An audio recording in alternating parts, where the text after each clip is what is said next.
What's up, guys? Alright, so another video with the 1DX Mark II. However, this one, I wanted to talk about the 4K at 60 frames per second and the HD 1080 at 120 frames per second within this camera. I've always went back and forth between the two, knowing that the 4K gives you better quality. It doesn't look as slow or smooth as a 120, but with the optical flow in Premiere Pro, you can get it pretty close. I really want to experiment and see if there is a big quality difference between the two, because when I shoot 4K at 60 frames per second with this camera, it just takes up a lot of storage.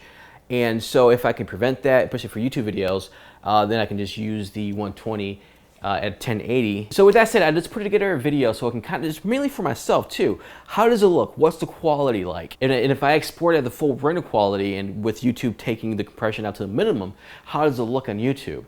So take a look at the video. Tell me if you see a difference within the quality or if it looks the same.